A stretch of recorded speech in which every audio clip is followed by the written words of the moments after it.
పవన్ కళ్యాణ్ ఆంధ్రప్రదేశ్లో గెలిచిన తర్వాత డిప్యూటీ సీఎం అయిన తర్వాత పవన్ కళ్యాణ్ గారి వదిన అంటే చిరంజీవి గారి సతీమణి సురేఖ గారు ఒక పెన్ను గిఫ్ట్ ఇవ్వడం జరిగింది.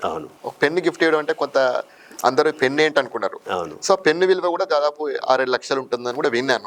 ఏంటి సార్ అసలు ఆ పెన్ యొక్క స్పెషాలిటీ? పేరే మోంట్ బ్లాంక్. ఓకే, అదే మోంబ్లా అంటారు. ఓకే. సో మనకి ప్రపంచంలో చాలా ఇప్పుడు లేటెస్ట్ గా స్టేచర్ అంటే మంచి సింబల్ అంటే ఒక చిన్న స్టార్ మార్క్ ఉంటుంది, దానికి వైట్ కలర్ లో ఒక స్టార్ ఉంటుంది. ఆ స్టార్ మార్క్ కోసం పెన్ కొనేస్తారు. ఓకే.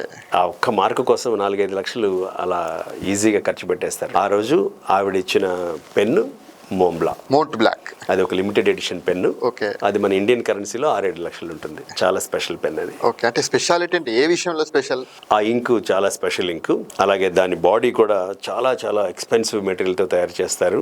అండ్ నేను చెప్పినట్టుగా బ్రాండింగ్. Okay, mainly branding. ఇంకొక విషయానికి వస్తే మీరు హ్యాండ్ రైటింగ్ ఇంత బాగుండాలని చాలా చెప్తున్నారు, చాలా మందికి మీరు అవగాహన కల్పిస్తున్నారు. సో ప్రభుత్వాలు కానీ ఎవరైనా కానీ ఈ యొక్క స్కూల్ స్టేజ్లో ఎందుకు మరి హ్యాండ్ రైటింగ్ మీద దృష్టి పెట్టట్లేదు, పిల్లల యొక్క హ్యాండ్ రైటింగ్ మీద?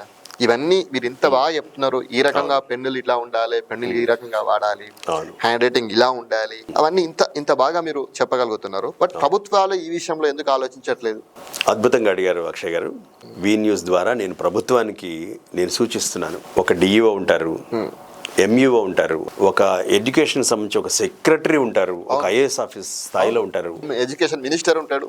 కరెక్ట్. ఇంకా చెప్పాలంటే అంతమంది ఉన్నా సరే చిన్న వయసులో అద్భుతంగా ఉపయోగపడే చేతిరాత మీద అసలు ఇలాంటి పుస్తకమే ఉండాలి, చేతిరాత ఉండాలి, కంపల్సరీగా బాగుండాలి అనే చాప్టరే ఎక్కడ లేదండి. లేదు, ఒక లెసన్ లేదు. కరెక్ట్గా చెప్పాలంటే అలాంటివి లేకపోవడం వల్లే మాలాంటి ఎక్స్పర్ట్స్ వచ్చేసి ఇలా ఉన్నారేమో అనిపిస్తుంది. ఓ సినిమాలో పాట ఉంటుంది. నేను మొదటిసారి మల్లికార్జునరావు గారి గురించి విన్నప్పుడు ఒక హ్యాండ్ రైటింగ్ కూడా ఎక్స్పర్ట్ ఉంటారా అని నేను ఆలోచించాను.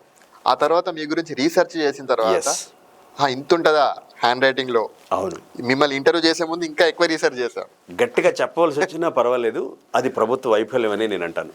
ప్రభుత్వ అధికారులు ఖచ్చితంగా విద్య మీద, వైద్యం మీద మనం ఎన్ని కోట్ల రూపాయలు ఖర్చు పెడుతూ ఉంటాం. ఈ ఇన్స్ట్రక్షన్స్ ఖచ్చితంగా వెళ్ళేలాగా ఒక పాఠం పెట్టి, లేకపోతే బీఈడీలో ఒక సిలబస్ తయారు చేసి, ఆ టీచర్స్ని ట్రైన్ చేసి అసలు పెన్ ఎలా పట్టుకోవాలి, పెన్సిల్ అంటే ఏంటి, ఎంత ప్రెజర్ పెట్టాలి, ఎంత దూరంలో, ఇవన్నీ ఇన్స్ట్రక్షన్స్ చెప్తూ అక్షరాలు ఎలా నేర్చుకోవాలి.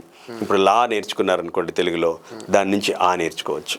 పా నేర్చుకున్నారనుకోండి, దాని నుంచి వా నేర్చుకోవచ్చు, షా నేర్చుకోవచ్చు, భా నేర్చుకోవచ్చు, మా ఇట్లా ఒక టెక్నికల్గా ఇలా ఒక సిలబస్ లాగా తయారు చేసి నేర్పిస్తే ఎంత అద్భుతమైన విజయాలు సాధించవచ్చు. ఎందుకంటే చేతిరాత కొంచెం బాగా రాయగలిగితే, చిన్న వయసులోనే దాన్ని మనం డెవలప్ చేయగలిగితే మానసికమైన అభివృద్ధి చాలా పెరుగుతుంది.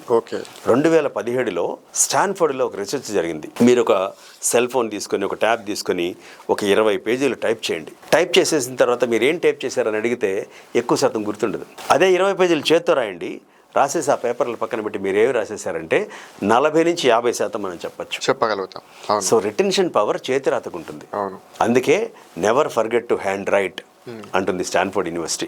అలాగే మన ప్రభుత్వ అధికారులు ఖచ్చితంగా కొంత సమయాన్ని, కొంత ఫండ్ని దీని మీద కూడా వెచ్చించి ట్రైనింగ్ ఇచ్చి, ట్రైనింగ్ చాలా చాలా ముఖ్యమైనది. మన దగ్గర భారతదేశంలో చాలా పూర్ ఏరియా ట్రైనింగ్, ప్రొఫెషనల్గా ట్రైన్ చేయాలి. టీచర్స్ని, మదర్స్ని, ఫాదర్స్ని, అలాగే ఇన్స్టిట్యూషన్లో ఆఫీసర్స్ని ట్రైన్ చేయాలి. ఆ ట్రైనింగ్ ఇచ్చి చేయగలిగితే ఆ ప్రభుత్వం ద్వారా ఆ రాష్ట్రానికి లేకపోతే ఆ పర్టికులర్ సమాజానికి ఎంతో ఉపయోగం జరుగుతుంది.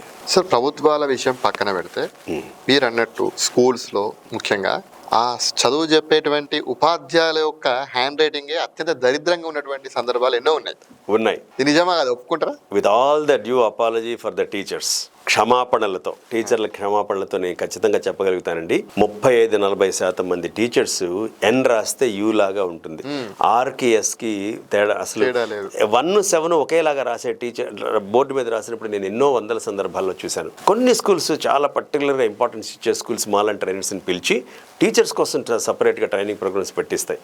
టీచర్స్ కోసం సపరేట్గా హ్యాండ్ రైటింగ్ నోట్ బుక్స్ ఇచ్చి first teachers hand writing improve చేసుకుని, అవి చాలా తక్కువ ఉన్నాయి, 1-2% ఉన్నాయి. మీరు చెప్పినట్టు టీచర్స్ హ్యాండ్ రైటింగ్ కరెక్ట్గా ఉండాలి. ఓకే. టీచర్స్ బట్టలు సరిగ్గా ఉండాలి, టీచర్ మాట్లాడే మాట కరెక్ట్గా ఉండాలి, అలాగే చేతిరాత కరెక్ట్గా ఉండాలి.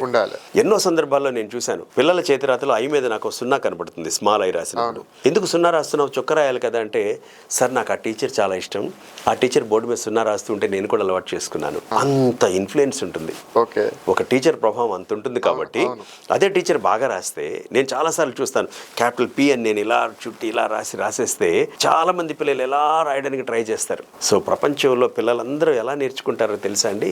మనం అనుకుంటాం కానీ వాళ్ళు చెవులతో నేర్చుకుంటారని, వాళ్ళు యాక్చువల్గా కళ్ళతో నేర్చుకుంటారు. అదే టీచర్ బోర్డు మీద ఒక అందమైన అక్షరం, మంచి స్పెల్లింగ్తో చాలా చక్కగా మాట్లాడతారు. వాళ్ళు అద్భుతమైన నాలెడ్జ్ ఉంటుంది. ఆ నాలెడ్జ్ని, ఆ భాషని, ఆ ప్రభావం అంతా బోర్డు మీద కూడా పెట్టగలిగితే ఎంత ఇన్ఫ్లుయెన్స్ అవుతారో పిల్లలు. నాలాంటి ఎక్స్పర్ట్ అస్సలు అవసరం లేదండి. టీచర్ ఆటోమేటిక్గా ఒక లెసన్ చెప్తూనే హ్యాండ్ రైటింగ్ కూడా ఒక పార్ట్ లాగా చేసేయచ్చు. ఎందుకంటే 8th 9th క్లాస్ వరకు నాకు తెలిసి మ్యాక్సిమం వాళ్ళ పేపర్లు వాళ్ళే కరెక్ట్ చేసుకుంటూ ఉంటారు. బోర్డ్ ఎగ్జామ్స్ మొదలవుతాయి 10th క్లాస్. అప్పుడేమవుతుంది, ఎవరో ఎక్కడో ఇంకొక టీచర్ ఆ పేపర్ కరెక్ట్ చేస్తారు. అంటే ఏంటి, నేను ట్రైన్ చేసిన ఒక విద్యార్థి పేపర్ ఇంకొక టీచర్ కరెక్ట్ చేస్తున్నారు. నేను ఒక సబ్జెక్ట్ నేర్పిస్తే సరిపోదు, సైన్స్, మ్యాథమెటిక్స్, ఇంగ్లీష్ నేర్పిస్తే సరిపోదు, వాళ్ళకి సరిగ్గా రాయడం కూడా నేర్పించాలి కదా. అంటే hand writing improvement of the student అనేది నా టీచింగ్లో ఒక భాగం అని అనుకోవాలి, ఖచ్చితంగా అనుకోవాలి, దాన్ని పాటించాలి. చాలా తక్కువ పాఠశాలలు మాత్రమే దీనికి ఇంపార్టెన్స్ ఇస్తూ ఉన్నాయి.